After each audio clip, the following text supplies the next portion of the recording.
नमस्कार, मिथिला चैप्टर देख रहल छी अपने। एखन हम छी सरिसोपाही परिसर के एकटा गाम बिट्ठो में। बिट्ठो में एखन हम गपशप करब डॉक्टर नीरजा रेणु सँ। डॉक्टर नीरजा रेणु के अपने सब जनैत हेबनि। हिनकर कएकटा कथा संग्रह अपने पढ़ने हैब। जँ नहीं पढ़ने हैब तो हम सजेस्ट करब जे जरूर हिनकर कथा संग्रह अपने पढ़ी। उपलब्ध छै पोथी हिनकर, सबटा प्रिंट छै। मैथिली में एकटा इएह समस्या छै जे हमर जे सीनियर लेखक छथि तिनका सभक पोथिये उपलब्ध नहीं छै, लेकिन डॉक्टर नीरजा रेणु के पोथी सब उपलब्ध छै। अहाँ ताकि ओकरा पढ़ी। हिनका से गपशप आइ केंद्रित रहत मैथिली साहित्य पर, मैथिली के भविष्य पर, मैथिली में जखन वर्तमान में लिखा रहलैए ताहि पर। आओ गप करै छी हिनका संगे।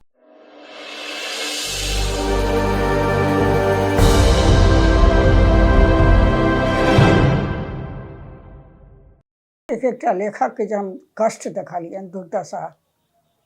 तखन ओ से हुनकर उपेंद्रनाथ अष्ट के पत्नी से तरकारी के दुकान, फोरन के दुकान से किराना के दुकान शुरू कयलनि। तऽ आनन्द माने कोनो एहन उद्योग जैसे कि परिवार चले। आ ओतेक नीक लेखक, ओतेक मेहनती परिवार, लेकिन हुनका पोथी से कमे पाइ अबै छलनि। पाछू आबऽ लगलनि। मैथिली में केहन लगे ई स्थिति? बड़ निराशाजनक है। टका से मैथिली के लेखक सब जतेक जे छथि हुनका सबके किछु नहीं भेटलनि। आ यदि ओही पर निर्भर रहथि तो उपासे पड़ता, उनका भोजन के तकलीफ हेबे करतनि। ओ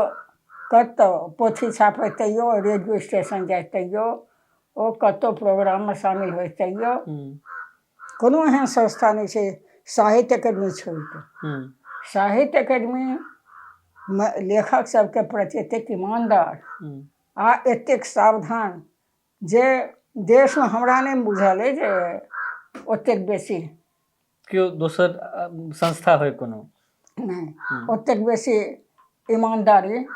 आइ काज करू आ जेना टर्म्स एंड कंडीशंस ओ देखेबै छथिन तहिना हम अखन तक बहुत गोटा ओकर सेक्रेटरी भेला है गेला है, लेकिन ओकर जे नियम छै से हमरा बराबर एक रंग लागल है। आ बहुत बुझ पड़ल है जे हमरो सम्मान भेटै। जहिया लेखन शुरू केने रहिए तहिया केहन स्थिति रहे, विशेष रूप से महिला लेखन के दृष्टिकोण से? लेखन शुरू केलिए ने भऽ गेल बलजोरी चोरा के हम लिखलिए। चोरा के लिखलिए। वही दिन में महिला के लिखनाइ, अपन गप कहनाइ से अपराध छलैया। आ एहन किछु शब्द आयल मन में, किछु विचार आयल मन में जे कि ओकरा रोकि नहीं सकलहुँ हम। तखन हम लिखलिए आ लिखलिए तो चुपचाप से तब सुधा शेखर चौधरी छला है संपादक, तो मिथिला में एकटा छोट सन कविता पठा देलिए। कतौ से बाबू के टेबुल पर लिफाफ छलैया, पोस्ट कऽ देलियनि। ओकर कनिए दिन के बाद छपि गेल। आ एतेक नहीं बुझलिए जे बाबुए के पता छियनि तऽ एते चललकै। आ ओ बहुत बिगड़ै छला हमरा, बहुत बेसी। आ तकर बाद कहलखिन, हमरा बहुत खुशी से बाबू बजौलनि जे ई अहाँ छी, ई अहाँ छी कि नहीं। हम ततेक डरा गेलिए जे हम चलि गेलिए। एकटा घर छलै बहुत पछुआ दिस के, दूधी घर कहै छलिए, दूध उमटल जाइ छलै, ओहिमे नुका रहलिए। तैयो फिर कोई कहलखिन हुआ छै छोटकी बहन एलहुँ, नहीं तो बहुत खुशी भेला है। हमरा लगे जे सब में मना करै छथि, ई नहीं बाजू ओ नहीं, तऽ हम आब जएह फूरल सएह लिखलिए। तकर बाद से फिर मणिपद्म जी एला जे ई जे नीचा में शब्द छै फूल तोड़ा तैं अहीं लिखलहुँ से हम बुझलिए। मणिपद्म जी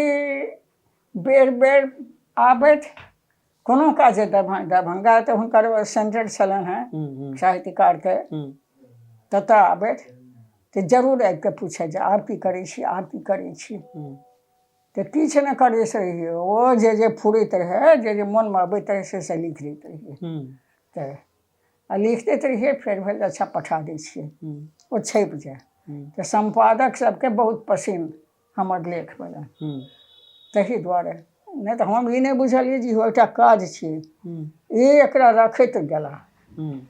कहलियनि ई आब तऽ भऽ गेलै छै गेलै खतम ओ एकटा फाइलमे ई रखथिन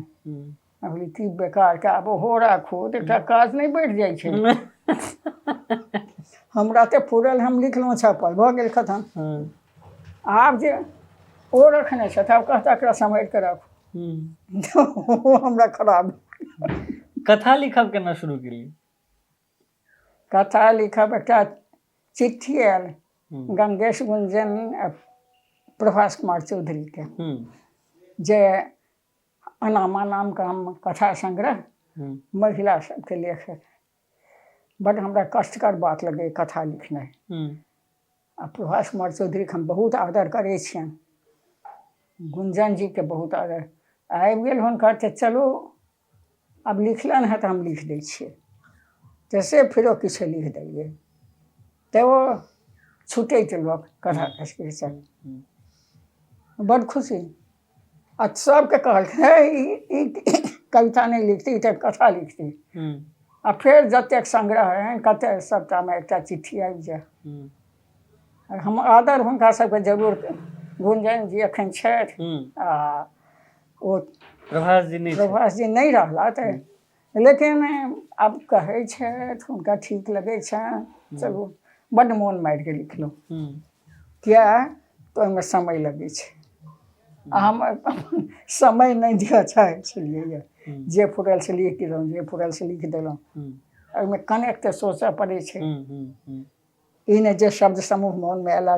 कविता जकाँ दऽ देलियै लेकिन वएह कहलनि आ बहुत गोटाके मन पदुंजे आबिके कहलनि कए टा कथा लए तऽ ओ तऽ गुरुजन बाबूके मित्र छलखिन हेँ तऽ हुनका सब हमरा आदर छलै है तऽ कहलियै चलू लिख दै छियै तऽ लिखैत गेलहुँ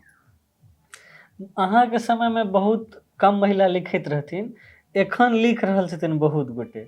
लेखनमे की अंतर बुझाइए दुनूके दुनू समय दुनू कालखंडके लेखनमे समयके प्रभाव तऽ अबै छै तऽ सब जते गोटा लिखै छथि जी ओहिमे कोनो कोनो हम बुझितो नहि छियै ई तऽ हमर बुद्धि कमी भेल कएटा लाइन कएटा विचार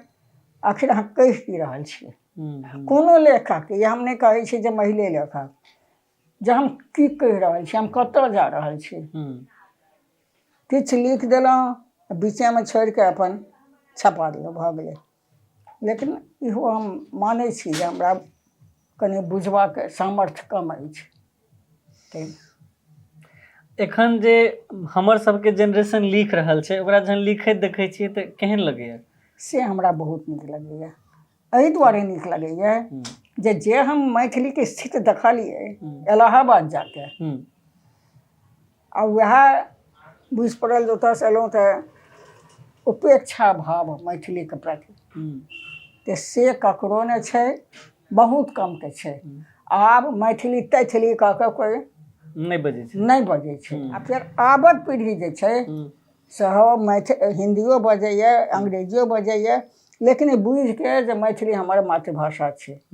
तऽ आबक अहाँसभ जहन भेलहुँ बुझैवला तखन ओ बुझऽ लगलियै जे एकटा भाषा छियै आ बहुत प्रतिष्ठित भाषा छै और यह हमर मातृभाषा है आ ताहि दुआरे से हमरा बहुत नीक लगैए लेकिन आइ काल्हि गामोमे घरमे लोक व्यक्तिगत गपशपके क्रममे मैथिली जे नहि बाजि रहल छथिन से केहन स्थिति छै से बहुत खराब छै निराशाजनक छै किया तऽ अपनामे यदि स्वाभिमान नहि रहतै मैथिली की छै हमर सभक स्वाभिमान छै हमर सभ मातृभाषा छी तऽ यदि स्वाभिमान नहि रहतै तऽ ओकर की रहि गेलैए ओतऽ इलाहाबादमे हिन्दिए सब बजै छै तऽ घरमे जे मैथिली बजै छलियै तऽ देहातन है किया तऽ मैथिलीके प्रति जे हमरा उपेक्षा आ अथी भेल तहिया जे हमरा रिएक्शन भेल की कहू जे बंगला घरके पाछूमे से छलैए बंगाली सब इलाहाबादमे ओ बंगला बजलै तऽ सएह भऽ गेलै आ हमसभ मैथिली बजलहुँ तऽ हमसभ भऽ गेलहुँ देहातन तऽ हम कहै चलू देहातने कहा कऽ हम ठीक रहब किया तऽ अहाँ ओ सब नहि बुझत हम अपना तऽ अपने बुझबै ने जे हम ठीक छी हमरामे कोनो अथी अछि भाषा अछि संस्कृति अछि तऽ ओ सुनितो रहलियै आ ओहिना जेना एकटा बहुत अनपढ़ गमारके रहै छै बेसी गोटा तहिना तऽ हमरा सङ्गे व्यवहार करे लेकिन हमरा बच्चा सबके शुरूसँ अपन घरमे हम मैथिलिए बजलहुँ आओर जे हमर सर सम्बन्धी केला तऽ हमरा घरमे हमरा ओहिठाम एनहार गनहार बेसी मैथिले चला है तऽ हमरा बहुत ओकर गर्व होइए तऽ पुरस्कारके केना देखै छियै लेखकके लेल कतेक जरूरी छै पुरस्कार वा कतेक गैर जरूरी छै पुरस्कार लेखक लेल नहि जरूरी छै पुरस्कार ओहि भाषाके लेल जरूरी छै ओहि युग लेल जरूरी छै तऽ लेखक यदि अपन विचार ठीक से दोसरके कहलकै आ कोई दोसर ओकरासँ बुझि सकलै तऽ भऽ गेलै लेखकके पुरस्कार ओतेक भऽ गेलै तकर बाद ओहि युग ले ओहि विचारके ओहि भाषाके से महत्व छै तऽ पुरस्कारके हम लेखकसँ नहि जोड़बै पुरस्कारके हम ओहि युगसँ जोड़बै ओहि भाषा संस्कृतिसँ जोड़बै बहुत रास एखन मैथिलीमे चलै छै जे पुरस्कार भेटलाके बाद लेखन मध्यम पड़ि जाइ छै एना एना होइ छै कि होइ छै एहि दुआरे होइ छै घेर लै छै तऽ एकटा तऽ सबसँ नीक होइ छै जे लेखकके होइ छै जे हम एकान्तमे छी अपन छी जे विचार आयल से कहलियै जहन घेरै छै तकर बाद प्रश्न पर प्रश्न अहाँ ई लाइन किया लिखलियै अहाँ ओ अवश्य मुँहा मुँहे अहाँ कहि दियौ कहिया हमरा ओ संस्कारमे आयल कहिया ओ घटना भेलै तऽ ईसब एतेक तऽ कहल नहि जाय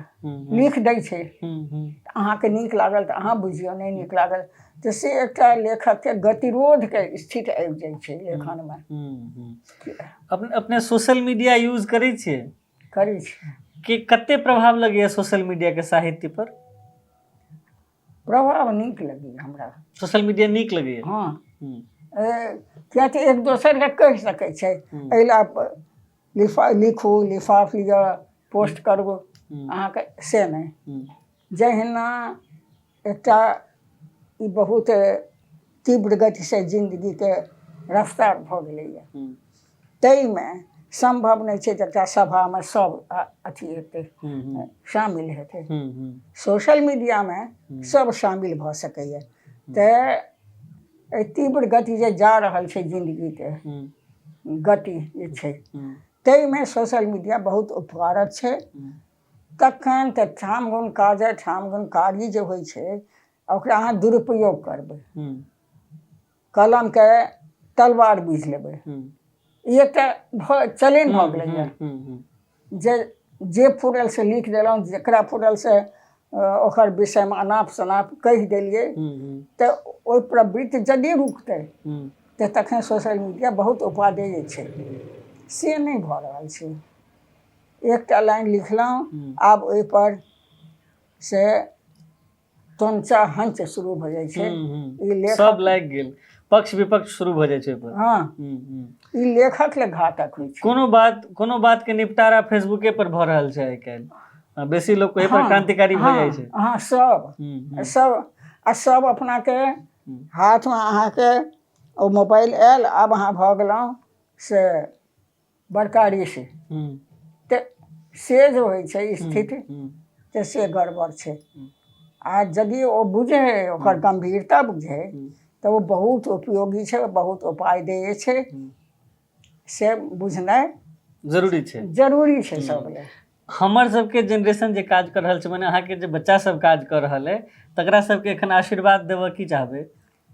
आशीर्वाद हम ई दिअ चाहबै जे ओ अपनाके पहिने चिन्हे हम के छियै हम कतऽसँ एलहुँ हैं हमर भाषा की छी संस्कृति की छी अपनाके अपने जखन चिन्हतै तखन ओकरासँ बहुत सही रास्ता अपने बुझेतै आ सएह हम बच्चा सबके कहबै जे पहिने अपनाके मैथिल बुझिके अपनके संस्कृति बुझू आ से बुझतै तऽ ओ मजबूत हेतै जेना एकटा गाछ में गाछक जड़ि यदि माटि पकड़ने रहते तो वो गाछ फड़ते फुलेते आ कोनो ओकर ठाढ़ि काटि के अहाँ एकटा गमला में रोपि देबै तो ओ कोनो जलसा में दऽ देबै कोनो समारोह में दऽ देबै ओकर प्रात मौला जेतै तैं ओतेक समारोह बुझे ओतेक से देखावा नहीं रहे बच्चा सबके अपन माटि में जुड़ल रहे आ वह माटि ओकरा से सबटा ओकरा में ऊर्जा देते। बहुत बहुत धन्यवाद हमरा सबके अपन समय दिलिए अहाँ ताहि दुआरे। दर्शक लोकनि एखन हमरा संगे छली है डॉक्टर नीरजा रेणु। अपने लोगन की एपिसोड केहन लागल से वीडियो के नीचा में कमेंट लिख के हमरा कही। चैनल के सब्सक्राइब करी, संजोग लगा तो वीडियो के शेयर करी, फेसबुक पेज के लाइक करो और मिथिलाचैप्टर.com पर विजिट करी। धन्यवाद, नमस्कार।